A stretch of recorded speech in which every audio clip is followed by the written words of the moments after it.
Fala, bebê! Sejam bem-vindos a mais um Pabcast. Ale Xavier. Oi, gente! Hoje a gente vai falar um pouquinho sobre o projeto do Cruzeiro no futebol feminino e a saída da Kim Saito. O que será que vai acontecer? Bom, estamos aqui mais uma vez com vocês, então antes de tudo, você que escuta a gente do carro ou da sua casa, nos fones de ouvido pelo Spotify, não esquece de avaliar, dar estrelinha pra gente, pode comentar que a gente olha também. E pra quem é do YouTube, Ale? Já se inscreve no canal, deixa seu like, segue a gente, né? Só falta a pessoa estar aqui escutando a gente toda semana e não seguir a gente aqui no YouTube. Fechou? Vamos nessa. Vamos nessa, mas antes eu queria agradecer, porque a gente fez o episódio da última semana sobre luto, né? O processo do luto. E eu passei muito tempo lendo os comentários das pessoas no YouTube, porque foram comentários muito profundos, assim. Então, obrigada por dividirem as histórias de vocês com a gente. São histórias pessoais, tocantes. Eu também fiquei bem emocionada. Obrigada pelo carinho que vocês mandaram pelas mensagens. Então, a gente ficou muito feliz com a repercussão do episódio, porque é um assunto importante, um assunto delicado. E vocês disseram que a gente conseguiu abordar de uma forma leve. Então, isso pra gente é bem importante. E quando a gente fala que a gente lê os comentários, é porque a gente lê mesmo. A gente para e quer saber o que vocês estão achando, estão pensando, como vocês lidam, às vezes, com os temas que a gente traz. Então, comentem nesse também. A gente vai falar sobre futebol feminino, Cruzeiro, enfim, outros times. Participem com a gente que a gente tá de olho. É isso. Hoje a gente decidiu trazer o tema que passa pela Kim, porque foi o grande assunto da semana no futebol feminino. Sim, foi algo chocante, uma notícia chocante, mas a gente quer começar pelo lugar maior, assim, né? Depois a gente desce pra Kim, mas a gente precisa falar sobre o futebol feminino, a modalidade e como os clubes ainda lidam com isso. Porque a gente fala aqui do crescimento, a gente fala aqui da seleção brasileira, mas a gente precisa lidar com o fato real das coisas. Então, vamos começar em 2019, que é quando existe a obrigação dos times da Série A terem um time da modalidade feminina, e isso faz com que muitos clubes coloquem ali o time por obrigação e apenas obrigação. Acho que começa aí o problema, né? Para participar, né? Os times masculinos, eles só podem participar de competições da Conmebol, então Libertadores, Sul-Americana, se eles tiverem um time feminino. Então, o que acontece? Grandes clubes falam. O que aconteceu, por exemplo, com o Palmeiras, que comprou, basicamente, o time, né?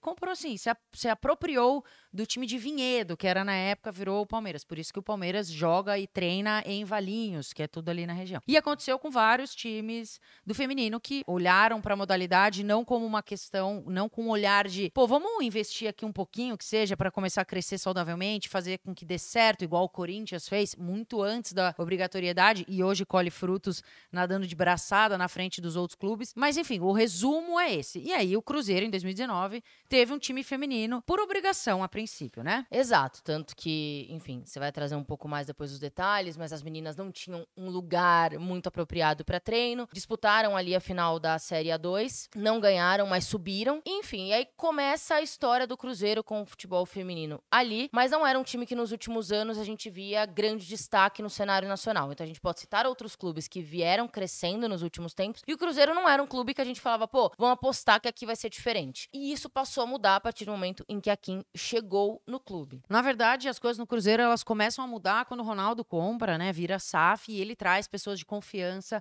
para os departamentos, e a Kim é uma dessas pessoas, porque já tinha trabalhado com o Ronaldo na Octagon e em outros projetos. A Octagon é uma agência de publicidade que o Ronaldo tem aqui em São Paulo muito grande, mas a Kim, ela já trabalhava com futebol feminino, ela sempre teve essa mentalidade muito diferente do futebol feminino, porque tem coisas que acontecem na modalidade que ainda são amadoras. Os clubes, muitos deles ainda fazem contrato de 1 ano com as jogadoras, montam um elenco e aí no fim do ano tem que desfazer para montar para a temporada seguinte um elenco novo, e isso faz com que o trabalho não tenha continuidade.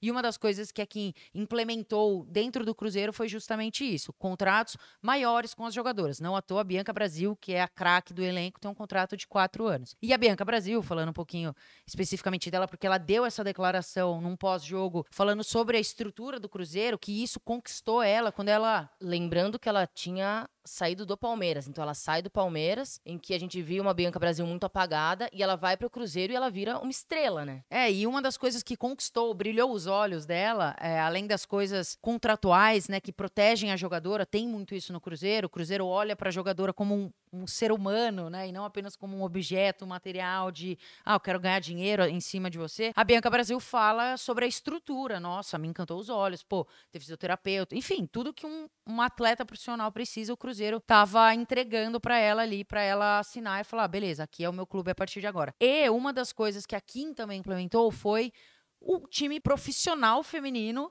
treinar num lugar profissional. O Cruzeiro tem uma estrutura enorme, que é a Toca da Raposa 2, que é Tipo, gigante, com campos, grama perfeita, gramado sintético, mas é um sintético top, igual ao do Allianz Parque, onde o Palmeiras joga todos os jogos. Então, aqui, na época que ela chega, as meninas estão treinando na PUC Minas.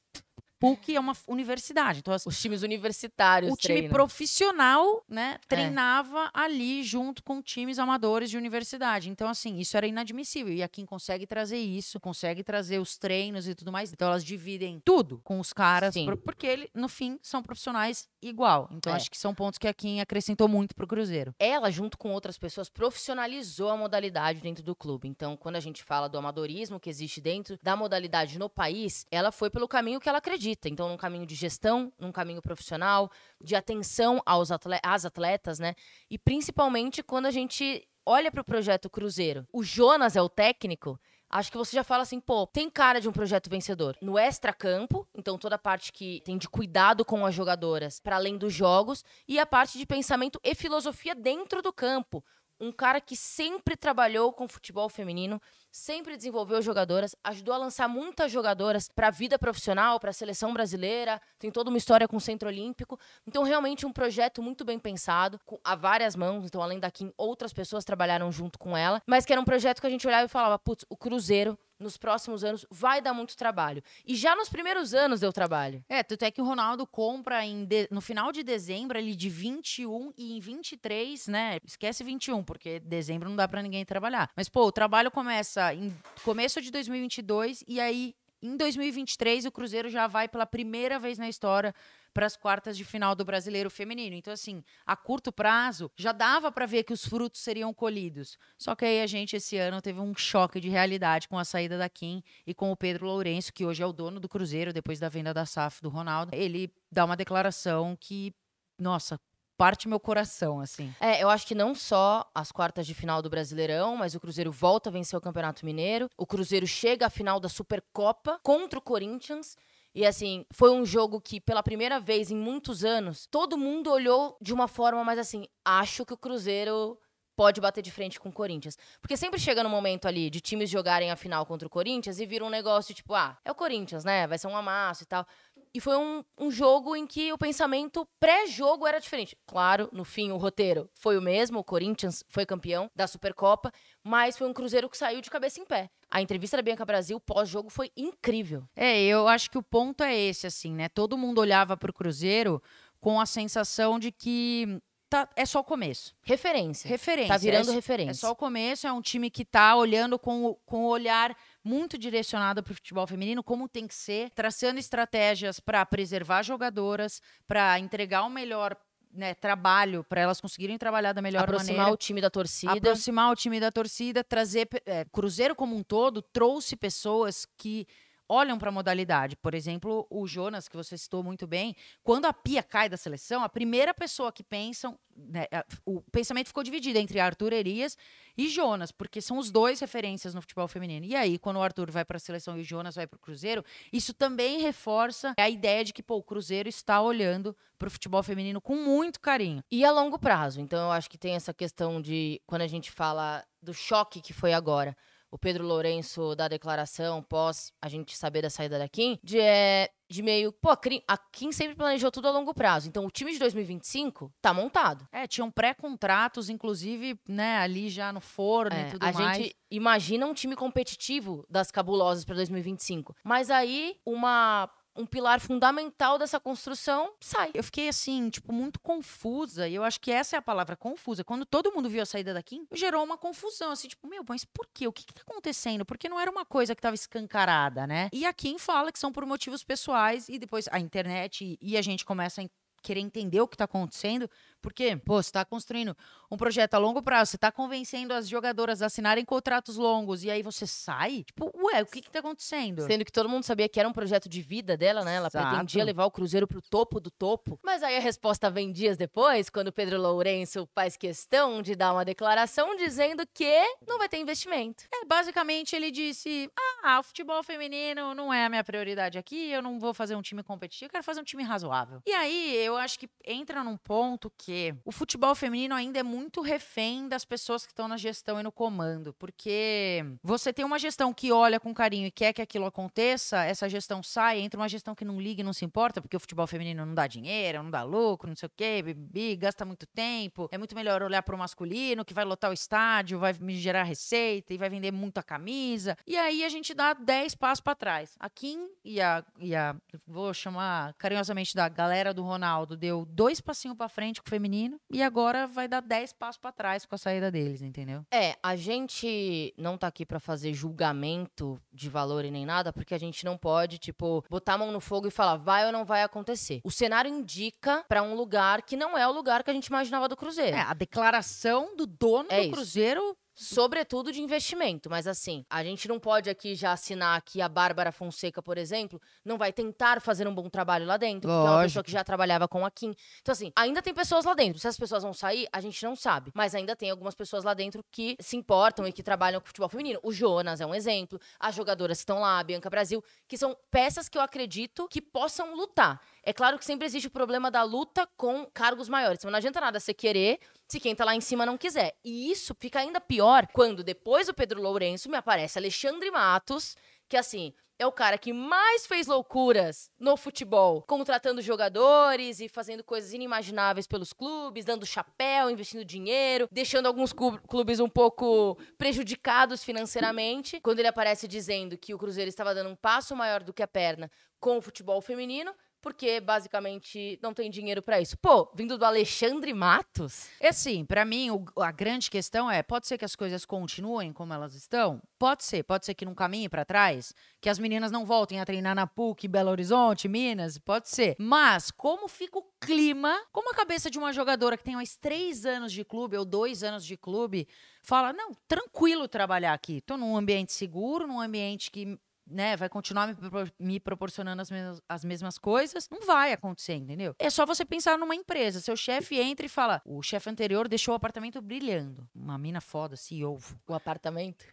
Falei o departamento, desculpa, falei apartamento, nem prestei atenção, mas enfim, uma chefe foda deixou o departamento incrível, aí entra outra pessoa no ano seguinte e fala, vocês não são minha prioridade aqui, não vou mais colocar dinheiro nesse departamento aqui. Como que você vai trampar ali? Falar, bom dia, hoje o departamento vai voltar a ser o que era antes, com 4 pessoas trabalhando, faltava água, sabe, coisas básicas. Sinto diretora de muito poder, de bater de frente, de ser essa figura que ia pra briga e que lutaria pelos direitos do departamento. Eu já não sei agora, na função da Bárbara, porque ela fica como coordenadora, certo? Nessa função em que ela responde para o CEO, o quanto ela tem esse poder de bater de frente, de lutar pelas coisas lá dentro, que é onde a gente chega. Você pode tentar, talvez você chegue lá no topo e falar, não, eu quero isso, não, quero contratar tal, não, quero melhoria tal, não. E aí, com que cara ela bate na porta e fala, eu quero isso, sendo que, já falaram, tipo, não. Já deixaram um não na porta desse tamanho. Então, se conseguir melhorar e avançar, ou pelo menos manter, vai ser muito na base da insistência mesmo. Do tipo. E eu acho que a torcida tem um papel fundamental em olhar pro futebol feminino e falar: a gente não aceita menos do que a gente tem. Exato. Então, assim, se vocês não querem melhorar a nível de, vamos ser referência daqui 5 anos, não deixem as coisas piorarem. Tipo, não deixem, sabe? Pra mim, olhar pro Cruzeiro e ver o Cruzeiro quase pra cair daqui a uns anos é inadmissível. Então o Cruzeiro tem que, pelo menos, continuar onde tá. Pelo menos. Acho que a torcida é o maior patrimônio que qualquer clube tem. E é quem pode bater na porta com insistência pra cobrar as coisas. Então, lembrem-se de onde o Cruzeiro está hoje. Do quanto evoluiu, do que fez, das jogadoras que trouxe, de como a estrutura está constituída hoje. Se vai continuar treinando onde treina, pra poder cobrar os resultados depois. Porque no fim, e aí falando assim, conhecendo a Kim pessoalmente, como uma pessoa que eu gosto, como uma pessoa que eu admiro, primeiro, tenho certeza que ela tá super triste, porque era um projeto de vida dela. E eu duvido que ela teria saído se pra ela não fosse tão grave. Então, assim, uma pessoa que tem tanta convicção no futebol feminino e nas coisas que ela faz, eu acho muito difícil ela virar e falar, vou abandonar, vou largar um projeto no qual eu me dediquei. É um projeto que eu amo. É porque o buraco é bem baixo. Eu acho que do nosso lado, assim, a gente não sabe o que está acontecendo lá dentro. Mas assim, o meu ponto aqui é, mesmo as gestões mudando, se o clube quer manter o padrão, ele consegue. Eu não acho que é o que vai acontecer com o Cruzeiro, uma vez que o presidente, o CEO, o dono, falou que, tipo, não esperem investimento, esperem um time razoável, e é isso. Talvez se o diálogo dele tivesse sido outro, a gente falaria, bom, talvez as coisas não mudem, mas acho muito difícil só pela fala dele. Mas a gente pode usar o caso do outro oposto, que é o Corinthians feminino. O Corinthians feminino, ele foi tão consolidado, tão bem construído e amarrado pela Cris, que hoje está na seleção, a Cris Gambaré, que mudou a gestão, a Cris saiu, o Arthur saiu, e o Corinthians, mesmo numa crise do masculino, segue sendo um time referência. Não só dentro de campo, porque continua ganhando o título, mas fora de campo também. Sim. Você não viu o Corinthians sendo desmanchado, mandar departamento embora, piorar a estrutura porque tem que economizar. Então, assim, dá. Se quiser, dá pra manter. E até subvalorizar, né? Então, agora que a Cris não tá mais aqui, não, ficou tudo tão estruturado, tudo tão bem preparado que tava lotado de novo. De novo, bateu recorde na Neoquímica. Então, assim, o Corinthians continua sempre à frente. E quando a gente fala de manter a estrutura organizada, é da mentalidade que você coloca dentro do clube. Então, a partir do momento que entra um presidente, muda uma gestão que não liga pro futebol feminino, esquece. Porque tem que virar a identidade do clube como é no Corinthians. E aí a gente entra num lugar do cenário brasileiro que é a nossa preocupação com o Cruzeiro é a preocupação porque a gente já viu acontecer em outros clubes. Então como é que funciona? Tem os clubes que realmente se preocupam e que estão sempre ali mantendo o futebol feminino como prioridade. Temos exemplos, os dois melhores, né? Ferroviária e Corinthians. Porque até as Sereias da Vila, com a crise do masculino, a gente viu coisas graves acontecerem. Exato. Mas, a gente recentemente, eu vou falar coisa de 2 anos atrás, viu o Inter no topo. Nossa, lotar o Beira-Rio. Lotar o Beira-Rio. A galera emocionada. Final do Brasileirão. Um puta time que tinha Bruna Benítez, que tinha Milene, que tinha Duda.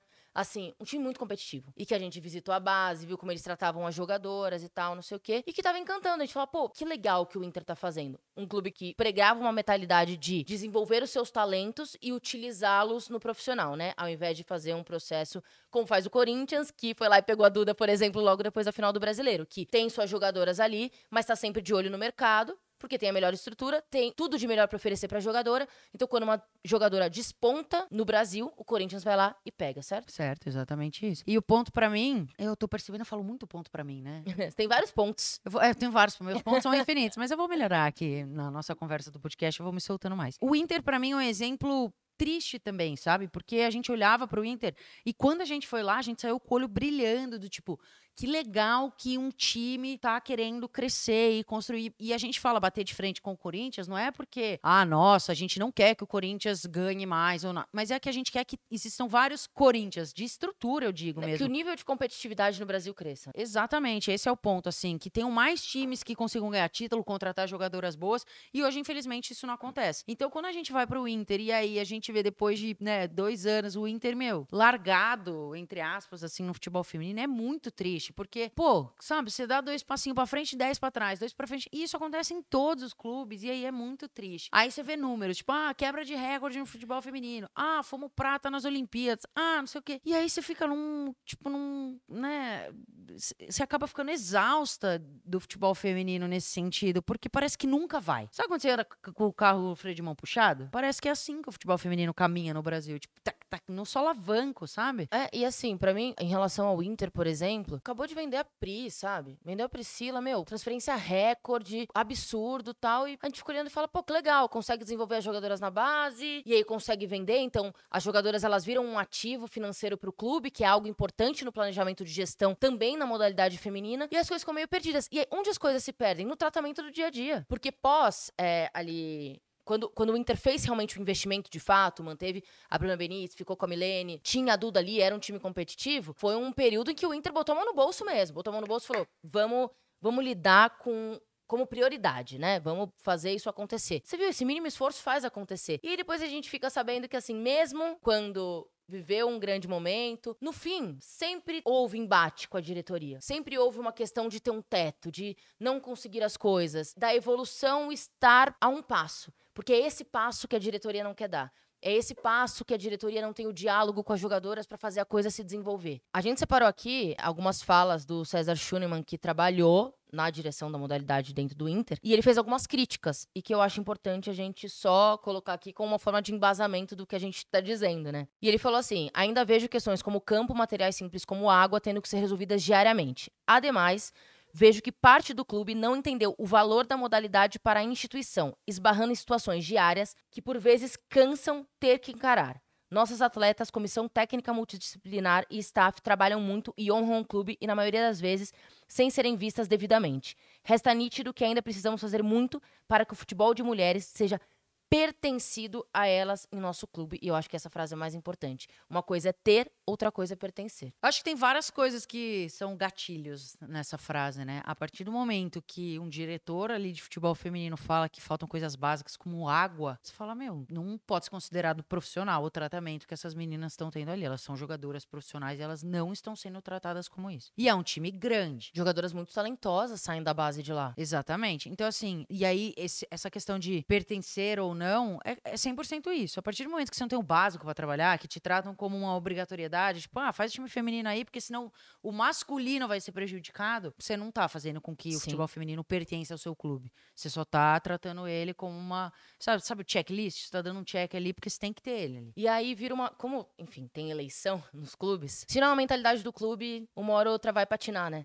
Porque aí uma gestão que entra acha legal o cuidado feminino, aí às vezes a próxima gestão, se é oposição, né, não é situação, vai lá e faz um trabalho completamente diferente. E aí fica essa luta, não tem uma sequência. Eu acho que por isso a torcida é tão importante. Eu falo a torcida porque olhando para os dois times que são referências nacionais, que é o Corinthians e a Ferroviária, a torcida tem um carinho muito grande pelo feminino. Então dificilmente deixariam, né, acabar ou tratar como uma coisa de uma maneira não profissional. Eu acho que a torcida incomodaria. E é o que a gente espera de todas as torcidas, porque se é uma coisa estruturada dentro do clube, o feminino aqui é pertencente, isso é inegociável. inegociável, a torcida consegue cobrar. Mas enquanto fica nesse tipo, um presidente gosta, o outro não, um diretor quer, o outro não quer, aí fica difícil até pro torcedor poder cobrar, né? Porque ele não sabe o que tá acontecendo com o futebol feminino ali dentro. Sim, e aí eu acho que a gente tem que exaltar um clube como a Ferroviária, por exemplo, que investe no futebol feminino desde 2001, assim, quando pouquíssimos clubes olhavam, a Ferroviária estava lá. Tem sempre a ideia de ter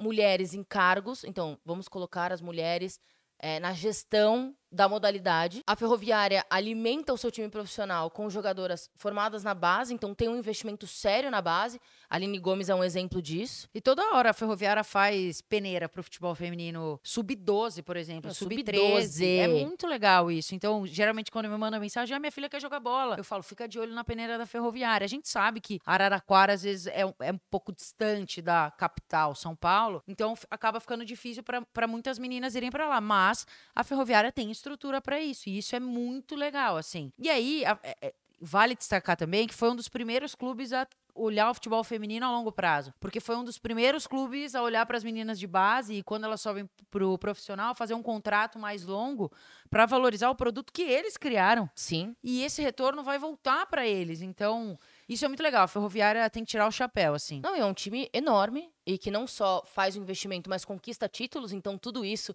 a roda continua girando. Então tem essa questão, assim, investe em base, se preocupa com o time, é competitivo, sempre tá batendo na frente lá nas competições e, além de tudo, tem lideranças femininas em todas as áreas estratégicas do clube.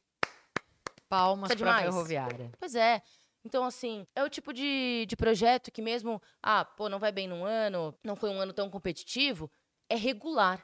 Tá tudo bem, né? A gente não espera que todo time ganhe todo ano, com exceção do Corinthians, que é uma patrocínio, uma exceção da exceção. Carrega a camisa do Corinthians. Exato, tem investimento de fora. Não, tem a torcida que lota o estádio toda vez que joga lá. Então é um pontinho muito fora da curva. A Ferroviária, o ponto principal que você falou é esse, é consistente.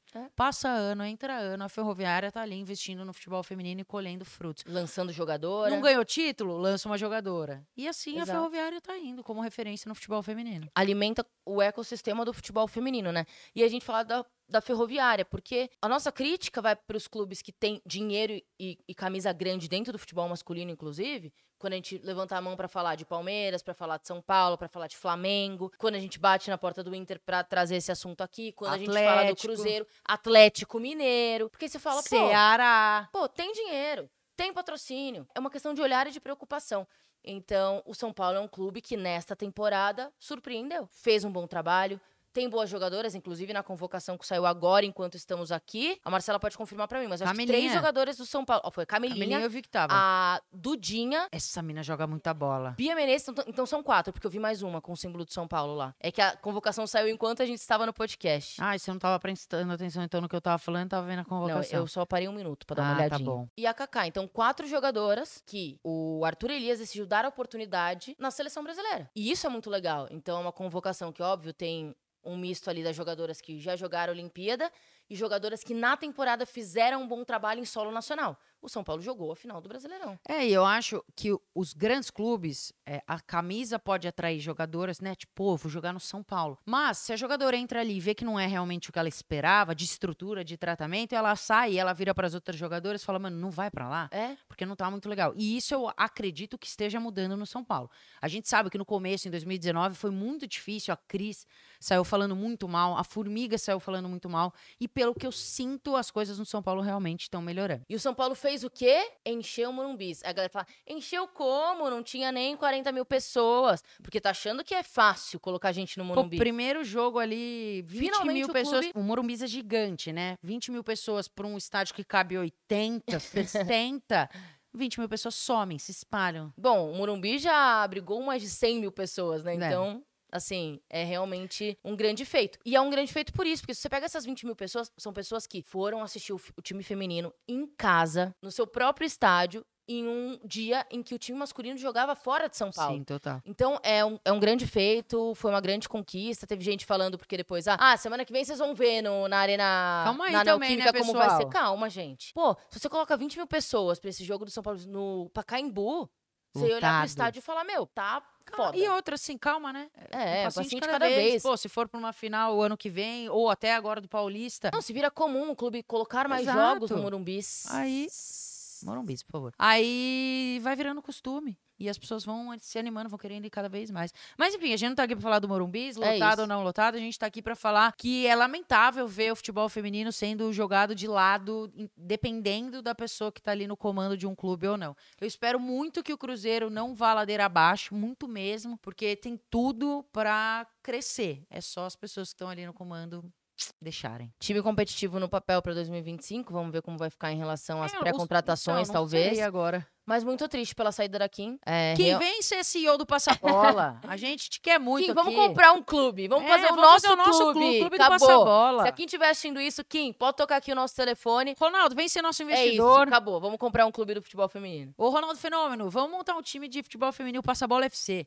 A Kim como CEO. Presidenta, dona de tudo, o que ela quiser. O que a Kim pedir, a gente faz. Nossa, pode pôr a gente como rosto pra chamar marca e... Não, pô, tem que valorizar a gente. Não, eu topo qualquer coisa pelo Passabola FC. Não, pô, sou estudada, tenho formação, trabalho pode contar comigo, há muito então. tempo. É isso, vamos trabalhar dentro do clube. Não rostinho. Não, mas é trabalhar dentro do clube pra trazer dinheiro e marcas e pra gente conseguir contratar. Área de comunicação. Eu vou roubar o quê? Bianca Brasil, vou roubar um monte de gente dos outros times pra gente montar o Passabola FC. É isso. Alô, Ronaldo Fenômeno. Dê a letra, hein? Bom, gente, é isso. A gente quer saber a opinião de vocês também sobre tudo que rolou. A gente sabe que foi uma comoção geral em relação a Kim e que ninguém tá muito feliz. Então vamos esperar aí pra ver o que vai acontecer. Mas é isso, acho que não dava pra não bater esse papo aqui sobre o que aconteceu. Comentem aí como que vocês ficaram, inclusive, com essa situação toda e o que vocês acham do futebol feminino. Dá 2 passinhos pra frente, 10 pra trás. 2 pra frente, 10 pra trás.